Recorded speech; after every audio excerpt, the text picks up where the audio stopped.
प्यारे बच्चों, मैं आरपी निराला, आपका निराला सर, यूट्यूब के आपके प्यारे चैनल निराला सर क्लासेस में आपका स्वागत है। आज हम प्राणियों में पोषण के बारे में पढ़ेंगे।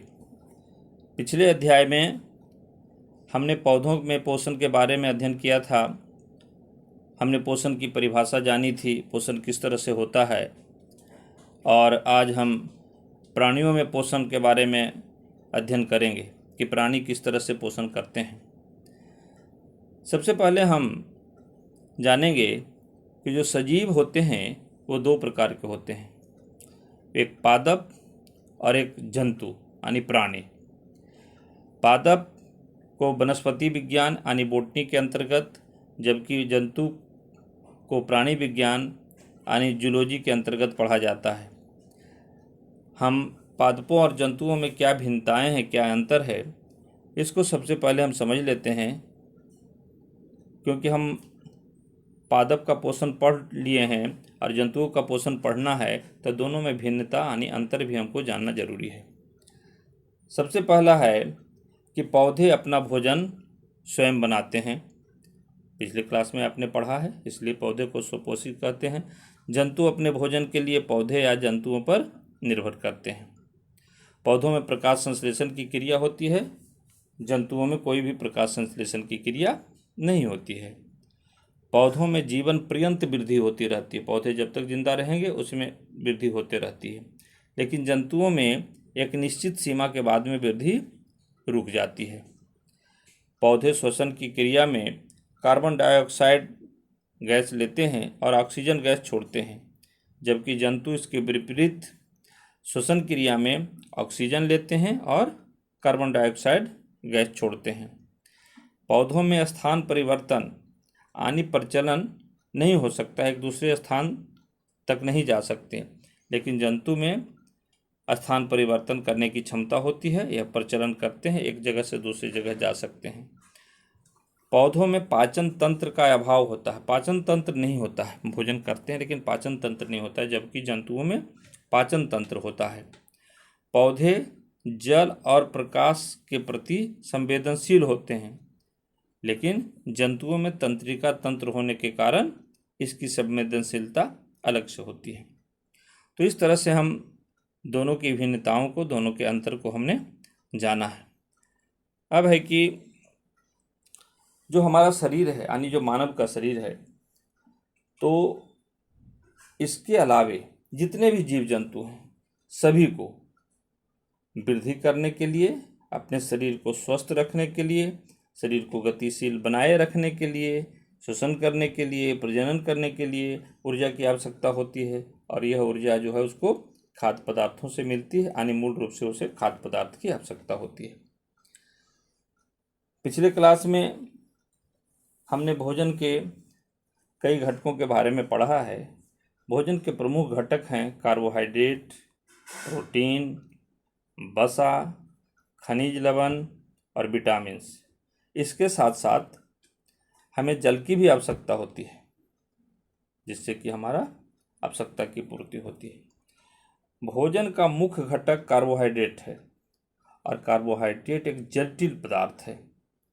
जंतु इन जटिल पदार्थों का उपयोग सीधे सीधे नहीं कर सकते हैं, यानी कार्बोहाइड्रेट के रूप में सीधे वो इसका उपयोग नहीं कर सकते हैं। इन जटिल पदार्थों का पाचन के लिए सरल पदार्थों में बदलना आवश्यक होता है, और जटिल पदार्थों का सरल पदार्थों में परिवर्तन होना या टूटना या विखंडन कहलाता है। और जीवों में इस क्रम को हम लोग पाचन क्रिया कहते हैं, पाचन कहते हैं। यानी जो कार्बनिक पदार्थ हैं भोजन में, उन पदार्थों का हमारे शरीर के अंतर्गत परिवर्तन कई स्तर पर होता है, उसका विखंडन होता है, और इस पूरी प्रक्रिया को हम लोग शरीर के अंतर्गत पाचन कहते हैं। जीव अपने भोजन में ऊर्जा की आवश्यकता की पूर्ति करता है भोजन से, और भोजन शरीर के अंदर लेने की क्रिया को हम लोग अंतर्ग्रहण कहते हैं। हम लोग भोजन से ऊर्जा की आवश्यकता की पूर्ति करते हैं, इस भोजन को जब हम शरीर के अंतर्गत लेते हैं तो इस क्रिया को हम लोग भोजन का अंतर्ग्रहण कहते हैं। भोजन को अंतर्ग्रहण करने की भी कई विधियां होती है। जैसे हम मुंह में लेते हैं तो उसको चबा करके, निगल करके, उसको काट करके, छील करके, पकड़ करके, चूस करके, नोच करके, इत्यादि तरीक़ों से हम लोग जो है ये जो विधि है भोजन को अंतर्ग्रहण करने की विधि है।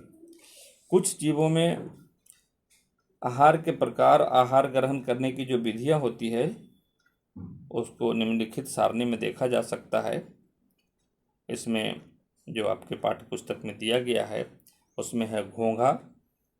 आहार का प्रकार है कि यह पत्तियां, पेड़ पौधों की पत्तियों को और जो पानी में या मिट्टी में जो पाया जाता है पदार्थ उसको यह खाता है। आहार का प्रकार इसका वही है। जबकि आहार करने की विधि उसको पकड़ करके ये अपना जो घोंघा का मुंह है खुलता है उससे पकड़ करके इसको खाता है। चींटी, तो चींटी जो है मीठा पदार्थ से ज़्यादा खाती है, रस लेती है और मरे हुए कीटों को भी खाती है और इसका विधि है यह पकड़ करके खाती है। चील, यह जो है मांस खाता है और मृत जीवों पर को भी खाने का यह काम करता है। इसका आहार का प्रकार वही है। यह जो है उसको नोचकर या काट करके खाता है, इसका विधि वही है। मरमर पक्षी एक छोटी पक्षी होती है, उसकी लंबी चोंच होती है, वो फूलों के रस को चूसता है और इसका फूलों का रस इसका आहार का प्रकार हो गया। जबकि आहार की विधि हो गई कि चूस करके। जू, जो हमारे बाल में होते हैं, केसों में होते हैं, इसका आहार रक्त है और रक्त को यह चूस करके लेता है। उसी प्रकार मच्छर है, मच्छर भी रक्त चूसता है और पौधों का रस भी लेता है। पौधों पर जहाँ पर जंगलों में भी झाड़ियों में मच्छर रहता है तो यह आहार की विधि है कि उसको चूस करके लेता है। तितली, इसका आहार का प्रकार है फूलों का रस और यह भी जो है उसे चूस करके लेता है। मक्खी फल, मल मूत्र, मांस और कचरा गंदा रहता है उन स्थानों पर रहता है और उसको पकड़ करके काट करके यह खाने का काम करता है। तो इस तरह से कुछ जीवों का जो है आहार का प्रकार और आहार ग्रहण करने की विधियों को हमने देखा है। अब हम देखते हैं कि मनुष्यों में जो भोजन करने की जो विधि है, आहार का प्रकार है और विधि है जो किस तरह से है। तो मनुष्यों में भोजन करने और उस भोजन को उपयोग करने की एक लंबी जटिल प्रक्रिया होती है और इसके अंतर्गत मनुष्य जो है क्या करता है कि भोजन को मुख में लेता है और मुख में चबाता है। वह भोजन ग्रास नली के माध्यम से फिर अमाशय में जाता है। अमाशय से छोटी आंत जिसको क्षुद्रांत कहते हैं, फिर छोटी आंत बहुत घुमावदार होता है, उसके बाद में फिर उससे बड़ी आंत में, बड़ी आंत से फिर मलाशय में, मलाशय से मल द्वार यानी गुदा तक पहुंचता है और फिर इस समय से शरीर से बाहर निकल जाता है। इस तरह का जो ये पूरा जो भाग हो गया इसको सम्मिलित रूप से हम लोग पाचन तंत्र कहते हैं। इस जो नीचे का जो पिक्चर है, चित्र है, इस चित्र में आप देख रहे हैं कि पाचन तंत्र किस तरह से है।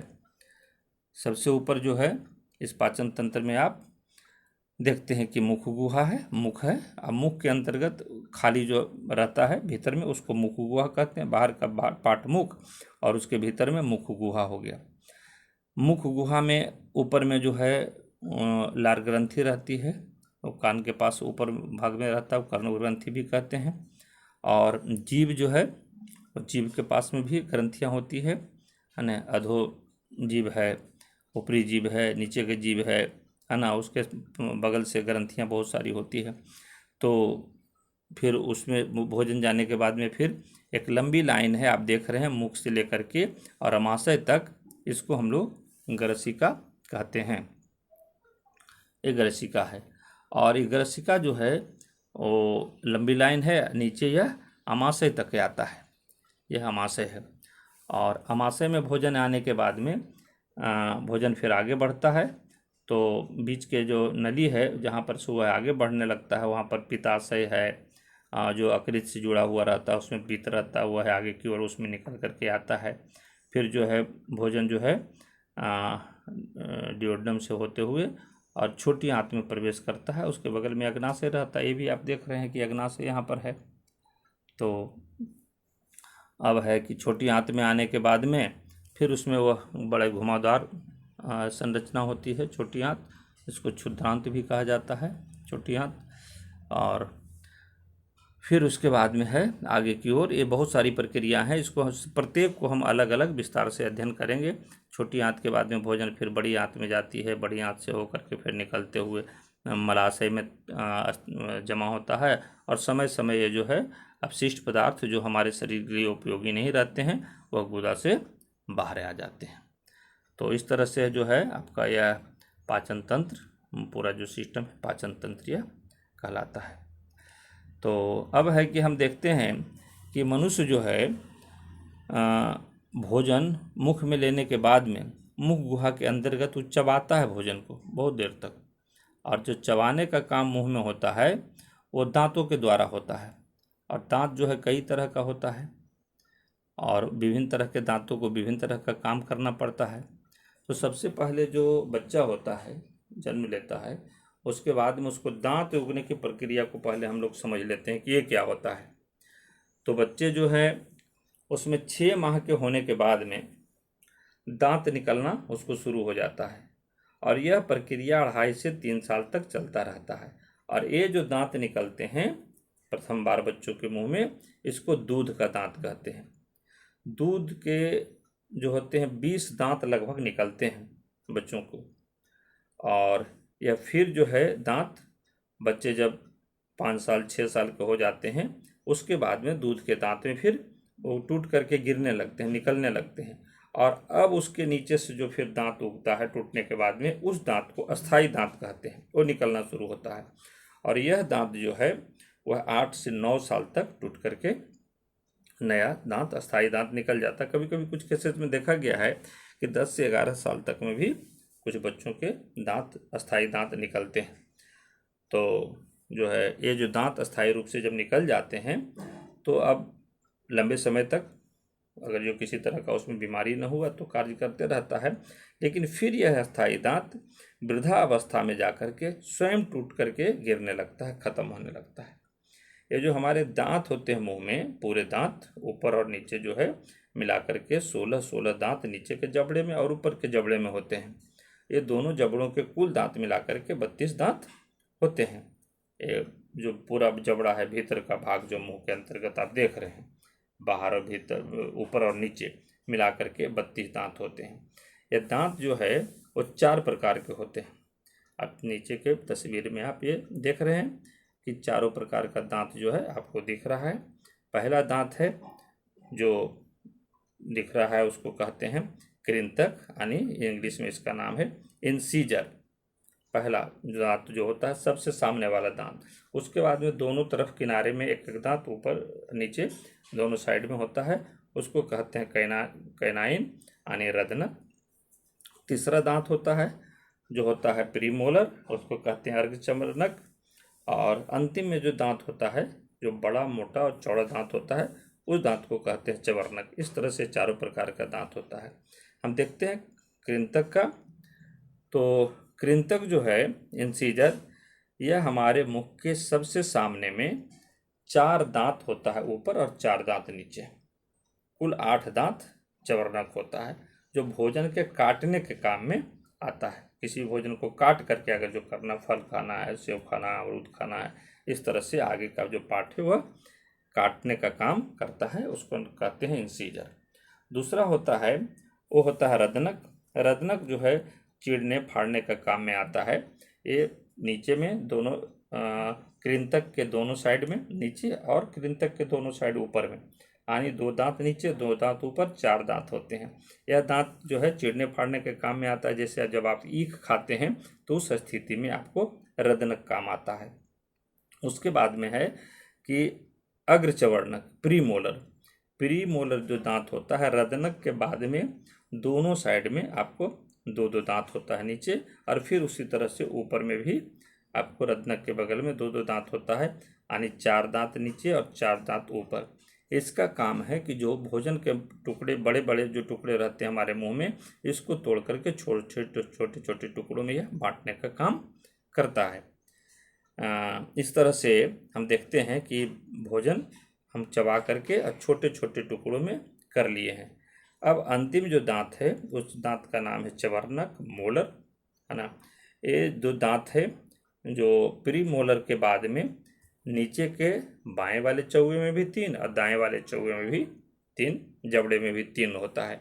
तो इस तरह से 3-3 यानी 6 दांत नीचे, और ऊपर में भी उसी तरह से प्री मोलर के बाद में 3-3 दोनों तरफ दाएं और बाएं, जबड़े में 6, यानी कुल मिलाकर के यह 12 दांत होता है। इस दांत का काम है कि जो अग्र चवर्णक द्वारा प्री मोलर के द्वारा बड़े टुकड़े को छोटे टुकड़े में किया गया है, इस छोटे टुकड़े को महीन महीन पीस करके, बिल्कुल महीन करके, और यह लेई की तरह, क्योंकि मुंह में जब हम भोजन चबाते हैं तो लार भी आता है, तो यह जो लार के साथ मिल करके और चबा करके वो लेई की तरह तैयार कर देता है। अब हम इन दांतों को देखते हैं। आप देखिए कि नीचे का जो तस्वीर है, इस तस्वीर में आप ऊपर का मुंह खुला हुआ, नीचे का पार्ट मुंह खुला हुआ, दोनों साइड में आप दांत को देख रहे हैं। जो है ऊपर का टीथ, टॉप टीथ, इसमें लिख रहा है, कह रहा है कि टॉप टीथ। टॉप टीथ में आपका 4 सामने का दांत जो आई लिखा हुआ है वह इंसीजर है। ये 4 दांत इंसीजर है जो ऊपर में होता है। जो उसके बाद में जो है सी लिखा हुआ है, यह कैनाइन है। यह कैनाइन सी, यह एक यहाँ पर हो गया और दूसरा इस साइड में भी है, यहाँ पर भी है, ये भी कैनाइन है, ये कैनाइन है।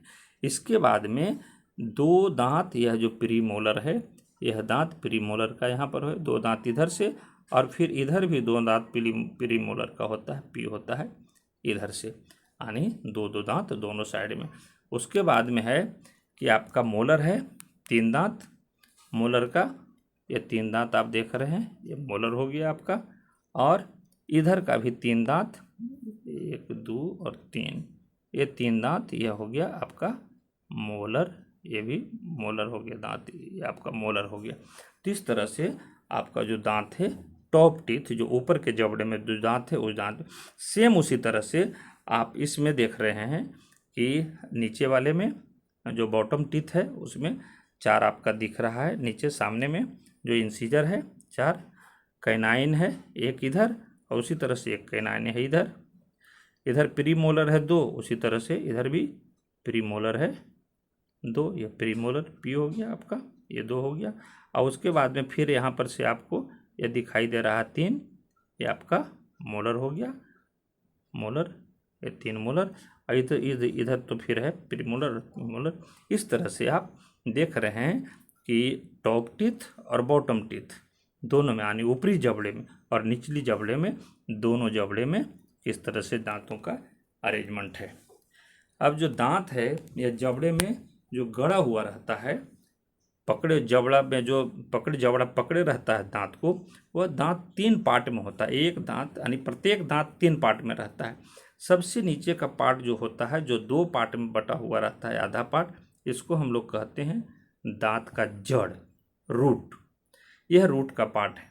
इसके ऊपर जो है आप देख रहे हैं कि जो 2 पार्ट में बटा हुआ, वह दोनों पार्ट मिल गया है, जुड़ गया है, और जुड़ करके यह पार्ट बना दिया है उसका नेक। और अंतिम ऊपरी जो सिरा है, सबसे ऊपर का भाग जो है, इसको कहते हैं क्राउन या शीर्ष उसका जो है। इस तरह से आप ये देख रहे हैं इसको कि दांत जो है प्रत्येक 3 पार्ट में बटा हुआ होता है। इस तरह से हम दांतों के प्रकार और दांतों की संख्या को हम देख रहे हैं कि नीचे के सारणी में हम इसको देखते हैं कि किस तरह से कौन सा दांत होता है। हमने आपकी सुविधा के लिए एक सारणी बना दिया है।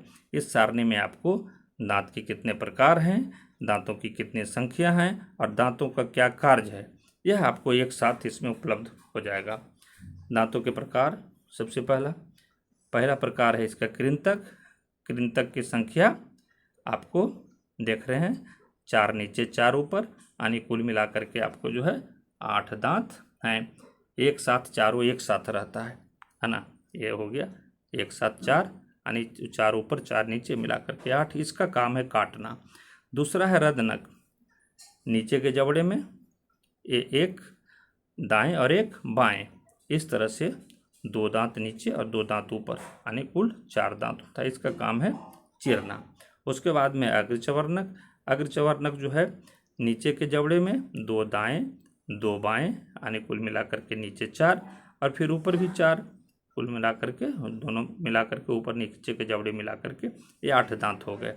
इसका काम है कि जो भोजन के बड़े टुकड़े हैं, भोजन के बड़े टुकड़े को छोटे छोटे टुकड़े में यह करने का काम करता है। यहाँ पर जो बड़े टुकड़े हो गए उसको छोटे छोटे टुकड़े में करने का काम करता है। और यह जो है अंतिम जो है वह हो गया चवर्णक। यह चवर्णक नीचे में भी 3 बाएं 3 दाएं और ऊपर में भी 3 बाएं 3 दाएं, यानी 6 नीचे और 6 ऊपर, कुल मिलाकर के यह जो है 12 दांत चवर्णक में होते हैं। इस दांत का काम है कि छोटे टुकड़े को पीस करके महीन टुकड़े में परिवर्तित कर देना। इस तरह से हमने देखा कि कृंतक, रदनक, अग्रचवर्णक और चवर्णक सब मिलाकर के टोटल जो है दांतों की संख्या 8 + 4 + 4 8 और +12, यानी 8 + 4 + 8 + 12 कुल मिलाकर के 32 दांत होते हैं। ये 32 दांत आप हमारे मुंह में होते हैं। अब हम आगे देखते हैं कि जो जिस तरह से दूध का दांत हमने देखा है, उसी तरह से आप समझ सकते हैं कि दंत क्षय होता है, यानी दांत जो है खराब भी होता है, टूटता भी है। भोजन करने के बाद में जो बच्चे होते हैं, बड़े लोगों में तो कम शिकायत है, कभी कभी बड़ों में भी दिखाई पड़ता है। जो बीमार व्यक्ति रहते हैं, चाहे जो मेंटल व्यक्ति होता है, मानसिक रूप से जो असंतुलित रहता है, उसके साथ भी ऐसी घटनाएं होती है। लेकिन जो भोजन के बाद में जो दांत और मुंह का सफाई न करने पर मुंह में हानिकारक जीवाणु वृद्धि करने लगते हैं, और ये जो जीवाणु वृद्धि करते हैं वो भोजन के टुकड़ों में जो दांत में जो भोजन का टुकड़ा फंसा रह जाता है, उसका जो शर्करा होता है, भोजन में आप जानते हैं शर्करा होता है, उस शर्करा को ये जीवाणु जो है विघटित करके उसमें एसिड उत्पन्न कर देता है, अम्ल उत्पन्न कर देता है। और यह जो अम्ल है वह दांतों को हानि पहुंचाने का काम करता है, जिससे क्या होता है कि दांतों में दर्द होना शुरू हो जाता है। कभी कभी दांत जो है अम्ल के प्रभाव में आकर के और वो टूट भी जाते हैं, उसमें कीड़े भी लग जाते हैं। खास तौर पर चॉकलेट, मिठाई, ठंडा पेय पदार्थ, गर्म पेय पदार्थ, ज़्यादा मतलब जो सहनशील ना हो, किसी तरह से पी लेते हैं, उस तरह के पदार्थों का उपयोग करने पर दंत क्षय की क्रिया ज़्यादा होती है। ये पदार्थ जो है खाद्य पदार्थ हैं वह दंत क्षय के लिए उत्तरदायी होते हैं। मुंह में सावधानी बरतना है कि गंदी अंगुली नहीं लेना है, गंदी कोई भी वस्तु मुंह में नहीं लेना है, और प्रतिदिन 2 बार, एक बार सुबह जागने के बाद में और एक बार रात में खाना खाने के बाद में 2 बार ब्रश या दातुन करना चाहिए। और नहीं करने की स्थिति में आप देख सकते हैं कि दंत क्षय की स्थिति में दांत का क्या हाल हो जाता है। इस पिक्चर में आपको दंत क्षय दिखाया गया है कि दंत क्षय में दांत किस तरह से पीले पड़ जाते हैं, काले पड़ जाते हैं, और कहीं कहीं दांत में कीड़े भी लग जाते हैं। इस तरह से यहाँ पर सगना शुरू हो रहा है और यहाँ पर कीड़ा जो है पूरी तरह से इस समय दांत में लग गया है। तो इस तरह से जो है दंत क्षय की प्रक्रिया होती है। अब देखते हैं हम कि हम जो भोजन करते हैं वह भोजन जब मुंह में आता है और मुंह में भोजन जाने के बाद में भोजन गीला होता है। वह भोजन गीला कैसे हो जाता है? सूखा भोजन भी, भोंजा भी खाएंगे तो पर भी गीला हो जाएगा, और गीला भोजन खाएंगे तो ऑटोमेटिक गीला है तो पर भी और गीला हो जाता है। इसका मुख्य कारण है कि भोजन में लार मिल जाता है। लार हमारे मुंह से निकलता है, लार, वह लार मिल जाता है। यह लार आता कहाँ से है? तो हमारे मुंह में लार ग्रंथि होती है और उस लार ग्रंथि से लार निकलता है। नीचे के चित्र में आप देख सकते हैं कि लार ग्रंथि यहाँ पर है ना, देख रहे हैं आप? लार में पाए जाने वाले एमाइलेज एंजाइम होता है। कौन सा एंजाइम? एमाइलेज। यह भोजन में मिलकर जो कार्बोहाइड्रेट होता है, जो स्टार्च होता है, उस स्टार्च को माल्टोज शर्करा में बदलने का काम करता है। आनी मुंह में भोजन आने के साथ ही लार जो है उसका पाचन की प्रक्रिया को शुरू कर देता है। आप लार का देखिए कि कौन कौन किस तरह से ग्रंथि है, इन विभिन्न ग्रंथियों से लार जो है आपको निकलता है। उसके बाद में जो है कि जो हमारा जीभ है, वह जीभ जो है उसको घुमाने का, मुंह में भोजन को घुमाने का काम करता है और लार को और आसानी से मिश्रित करने का काम उसमें करता है। मुंह में जब भोजन चबा लिया जाता है, वह भोजन जो है गरेशिका द्वारा होते हुए और अमाशय तक पहुंचता है, और अमाशय तक पहुंचाने में जीभ का बहुत बड़ा रोल होता है। जीभ जो है घूम करके भोजन को भीतर मुख गुहा से आहार नाल में प्रवेश कराने का काम करता है।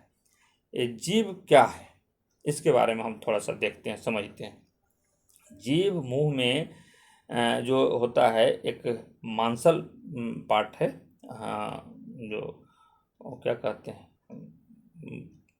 जो जुड़ा हुआ रहता है पीछे की तरफ, आधार से जुड़ा हुआ रहता है, अगला बार स्वतंत्र होता है, पूरे मांस का यह बना हुआ होता है। जीभ में हड्डी नहीं होती है, जीभ सॉफ्ट होता है, मुलायम होता है, कड़ा नहीं होता है ना। और जीभ के जो ऊपर है वह बहुत सारी स्वाद कलिकाएं जुड़ी हुई होती है, जिसको अंकुरक कहते हैं। बहुत सारे दाने दाने आप अपने जीभ में देख सकते हैं, उंगली चला करके जीभ के ऊपर, कि आप ढेर सारी आपको कनिकाएं आपको मिलेगी इसमें। यह जो भोजन को है भीतर की ओर प्रवेश कराने का काम करता है। जीभ का एक भाग, भीतर का भाग जिस तरह से जुड़ा हुआ रहता है, आगे का भाग स्वतंत्र रहता है और यह किसी भी तरफ आसानी से घूम सकता है ना। तो इसका अगला भाग जो है वो घूमने का काम आसानी से कर लेता है। इस तस्वीर में आप देख सकते हैं कि देखिए जीभ का ये जो पार्ट है, यह पीछे का पार्ट जो है यह जुड़ा हुआ रहता है, नीचे हमारे बक्कल कैविटी जो है उसको मुख गुहा में ये जुड़ा हुआ रहता है। और आगे का जो पार्ट है जो देख रहे हैं, ये पार्ट में इसमें जो लार ग्रंथियाँ इसके आसपास में भी होती है। और अंकुरक देख रहे हैं, अंकुरक आप देख रहे हैं, ये सब अंकुरक इन सारी चीज़ों में देख रहे हैं। जो जीभ के ऊपर में दाने जैसी संरचना आपको दिखाई दे रही है, ये सब अंकुरक है। इस सब में स्वाद जो है, हमारे मुंह में भोजन का जो स्वाद आता है, वह स्वाद इन्हीं अंकुरक के द्वारा आता है।